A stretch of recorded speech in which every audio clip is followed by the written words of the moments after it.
News Hub, born to fight for right. नमस्कार दोस्तों, news hub channel में आप सभी का स्वागत है। मैं नुज़त आज़मी। चलिए नजर डालते हैं आज की खबरों पे। बनासकांठा पटाखा फैक्ट्री ब्लास्ट में प्रधानमंत्री नरेंद्र मोदी और गुजरात के सीएम ने जताया शोक। पीड़ित परिवारों को मिलेगी आर्थिक सहायता।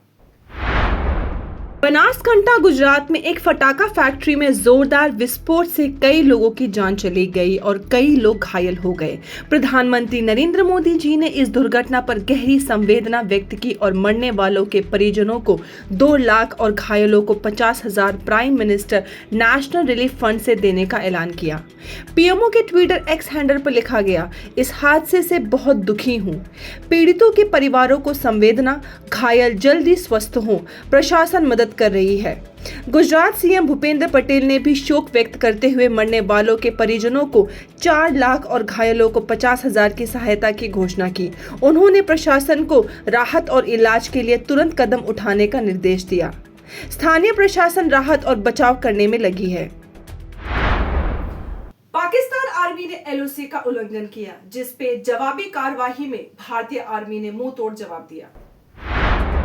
जम्मू कश्मीर के पुंछ जिले के कृष्ण घाटी सेक्टर में पाकिस्तान आर्मी ने एलओसी का उल्लंघन करते हुए फायरिंग की। इस पर भारत के सेना जवानों ने सख्त और संतुलित जवाब दिया। एक माइन ब्लास्ट पाकिस्तान सेना के घुसपैठ के कारण हुआ। इसके तुरंत बाद पाकिस्तान आर्मी ने बिना वजह फायरिंग शुरू कर दी। इंडियन आर्मी ने तेज प्रतिक्रिया देते हुए हर बार का बेफिक्र जवाब दिया। फिलहाल स्थिति नियंत्रण में है और सेना इस पर नजर बनाए हुए है। भारतीय सेना के एक अधिकारी ने कहा कि एलओसी पर शांति बनाए रखने के लिए 2021 के DHMO समझौता का पालन जरूरी है। पाकिस्तान की इस घटना पर भारत की सख्ती से स्पष्ट है कि हर आक्रमण का मुंह तोड़ जवाब दिया जाएगा। सीएजी की रिपोर्ट में बड़ा खुलासा, BSNL की लापरवाही से सरकार को 1757 करोड़ का हुआ नुकसान।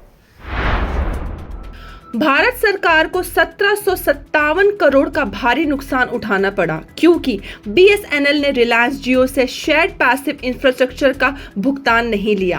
कंट्रोलर और ऑडिट जनरल की रिपोर्ट के मुताबिक मई 2014 से मार्च 2024 तक BSNL ने मास्टर सर्विस एग्रीमेंट को लागू नहीं किया, जिसके कारण सरकार को इतनी बड़ी राशि का नुकसान हुआ।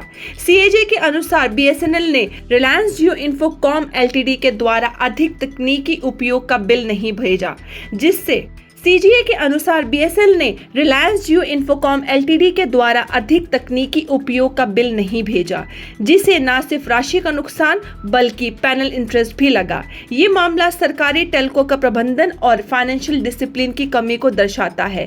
इस रिपोर्ट के बाद BSNL पर सरकार के सख्त कदम उठाने का दबाव बन सकता है। वक्फ अमेंडमेंट बिल पर लोकसभा में गर्म बहस, सरकार और विपक्ष आमने सामने। लोकसभा में वक्फ अमेंडमेंट बिल 2024 पर चर्चा शुरू होते ही सरकार और विपक्ष के बीच टकराव देखने को मिला। यूनियन मॉनेटरी अफेयर मिनिस्टर किरण रिजिजू ने कांग्रेस पर जनता को गुमराह करने का आरोप लगाया, जबकि कांग्रेस नेता गौरव गोगोई ने इसे संविधान पर हमला बता दिया। ये बिल अल्पसंख्यक समुदाय को बदनाम करने, समाज को बांटने और उनके अधिकारों को कमजोर करने की कोशिश है। वहीं रिजिजू ने स्पष्ट किया कि सरकार किसी भी धार्मिक प्रथा या मस्जिद प्रबंधन में हस्तक्षेप नहीं कर रही। वक्फ बोर्ड का CEO नॉन मुस्लिम हो सकता है। स्टेट वक्फ बोर्ड में कम से कम 2 नॉन मुस्लिम सदस्य होंगे। डिस्ट्रिक्ट कलेक्टर तय करेगा कि कोई संपत्ति वक्फ की है या सरकार की। वक्फ बाय यूजर कॉन्सेप्ट को हटाया गया है। वक्फ प्रॉपर्टीज का रजिस्टर एक सेंट्रल डाटाबेस में 6 महीने में होगा। विपक्ष ने आरोप लगाया है कि ऑपोजिशन द्वारा प्रस्तावित 44 बदलावों को सार्वजनिक किए बिना ही रद्द कर दिया गया।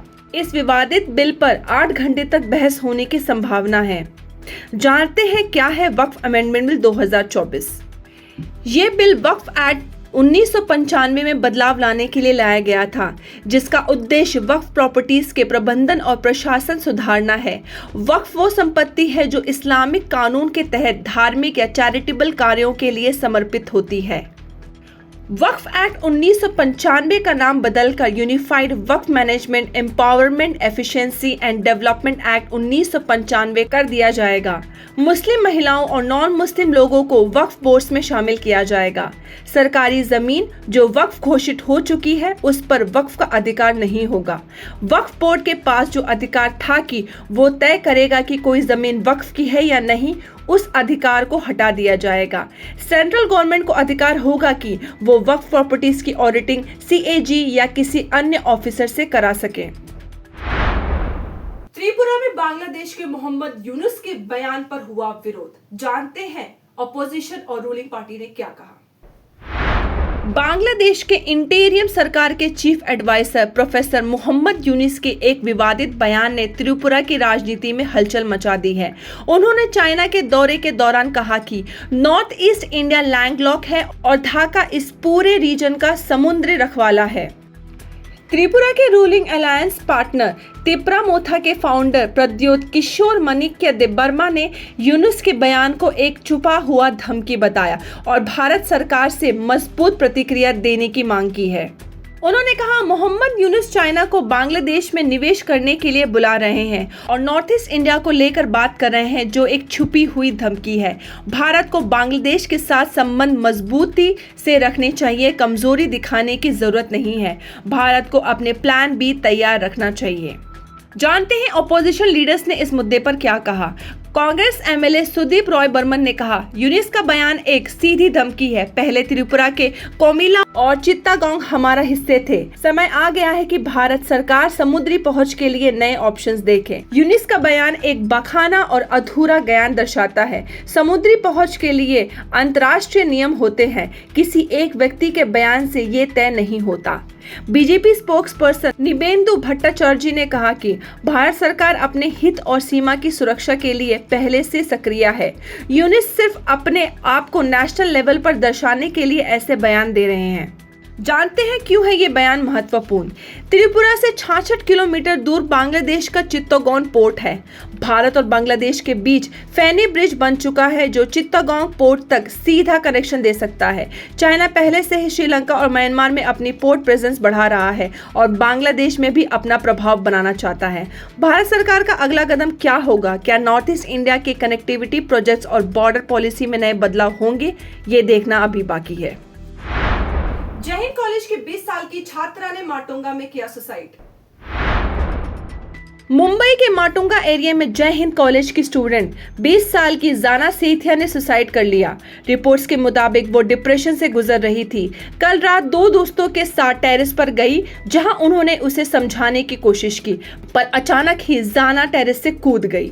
वो एक पड़ोसी बिल्डिंग की विंडो से टकराकर कंपाउंड में गिर गई। पुलिस ने तुरंत पहुंचकर बॉडी को साइन हॉस्पिटल में भेजा। ADR रजिस्टर हो चुका है और पुलिस उसके दोस्तों से पूछताछ कर रही है। इन्वेस्टिगेशन अभी जारी है। कुणाल कामरा को मुंबई पुलिस की तरफ से तीसरा सम्मन आया। अप्रैल 5 तक इंक्वायरी ज्वाइन करने का हुक्म। महाराष्ट्र के deputy chief minister Eknath Shinde पर टिप्पणी के मामले में कॉमेडियन कुणाल कामरा को तीसरी बार पुलिस का सम्मन। कामरा को मद्रास हाई कोर्ट से इंटीरियम एंटिसिपेटरी बेल मिल चुकी है अप्रैल 7 तक। पहले 2 सम्मन्स के बावजूद इंक्वायरी ज्वाइन नहीं की। अब अप्रैल 5 तक बुलाया गया है उन्हें। ऑडियंस मेंबर को भी पुलिस ने बुलाया गया। कामरा को 2 फरवरी के स्टैंड अप शो नया भारत के दर्शकों को पुलिस ने गवाह बनाने के लिए नोटिस भेजा। 4 FIR दर्ज हुई है। पहले केस एकनाथ शिंदे सेना MLA 4 FIR दर्ज हो चुकी है। पहला केस शिंदे सेना MLA मुरजी पटेल की शिकायत पर था। पुलिस कर रही है इंक्वायरी। तेजी से कामरा का जवाब का इंतजार है। मराठी ना बोलने पर एक व्यक्ति को थप्पड़ मारा गया, जिसपे MNS वर्कर पर हुआ केस। मुंबई में एक सोसाइटी गार्ड को मराठी ना बोलने पर MNS कार्यकर्ताओं ने मारा। राज ठाकरे ने रविवार को अपने पार्टी मेंबर से कहा कि जो मराठी बोलने से इनकार करे उसे थप्पड़ मारो। पुलिस ने MNS एक्टिविस्ट के खिलाफ केस दर्ज किया है। बात सिर्फ भाषा की है या कानून तोड़ने की, इंक्वायरी जारी है। गढ़चिरौली की माइनिंग अथॉरिटी अब चीफ मिनिस्टर देवेंद्र फडणवीस के अंतर्गत। महाराष्ट्र कैबिनेट ने गढ़चिरौली डिस्ट्रिक्ट माइनिंग अथॉरिटी की मंजूरी दे दी है।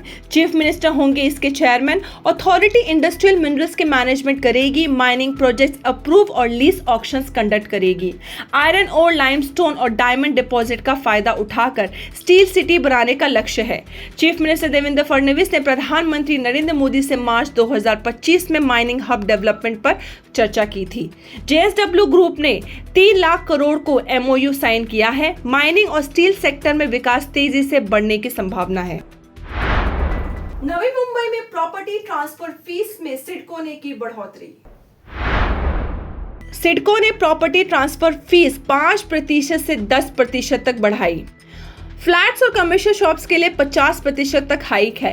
अप्रैल 1 से नए रेट्स लागू होंगे। पुराने एप्लीकेशंस के लिए पुरानी फीस ही वैलिड होगी। रेसिडेंशियल ट्रांसफर फीस 27,000 से 77,000 पर square metre up to 20 square metre और 1,11,100 से 2,31,000 पर स्क्वायर मीटर 200 से ज्यादा स्क्वायर मीटर के लिए। कमर्शियल प्रॉपर्टीज के लिए फीस 5,84,600 पर स्क्वायर मीटर तक पहुंची।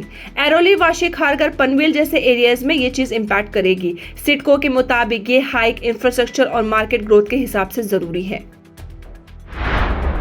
बेस्ट ने नई 24 AC बसेस का विस्तार किया। मुंबई में बेस्ट ने 24 नई AC बसेस ऐड किए हैं। रूट A 340 घाटकोपर स्टेशन से अगरकार चौक पर 15 बसेस और रूट A 422 विक्रोली डिपो से बांद्रा बस स्टेशन पर 9 बसेस शामिल होंगी। पहला फेज 27 मार्च को लॉन्च हुआ था। ये एक्सपेंशन नॉर्थ ईस्ट सबर्ब्स को बेटर कनेक्टिविटी देगा। बेस्ट के मुताबिक बढ़ती गर्मी और कम्यूटर डिमांड को ध्यान में रखते हुए ये मॉडर्नाइजेशन की तरफ एक बड़ा कदम है। शिवसेना यूपीटी ने BMC के गार्बेज कलेक्शन फीस पर किया विरोध। शिवसेना यूपीटी लीडर आदित्य ठाकरे ने BMC के नए गार्बेज कलेक्शन फीस के विरोध करते हुए इसका विरोध आंदोलन चलाने की घोषणा की है। उनका कहना है कि मुंबई वालों से पहली बार कचरा उठाने के पैसे वसूल किए जा रहे हैं, जबकि BMC कॉन्ट्रैक्टर्स पर पहले ही करोड़ रुपए खर्च कर चुके हैं। BMC ने घरों और व्यावसायिक स्थानों के लिए 100 से 1000 महीने तक की फीस प्रपोज की है। आदित्य ठाकरे ने कहा कि ये सेवा टैक्स पेयर्स को बिना किसी एक्स्ट्रा चार्ज के मिलनी चाहिए और पार्टी वर्कर्स लोगों को इसके खिलाफ आवाज उठाने के लिए जागरूक करेंगे। आज के लिए बस इतना ही। फिर मिलेंगे नए समाचार के साथ। मैं नुज़त आज़मी। लाइक करें, शेयर करें, सब्सक्राइब करें और अपनी राय कमेंट सेक्शन में देना ना भूलें। धन्यवाद। News Hub, born to fight for right.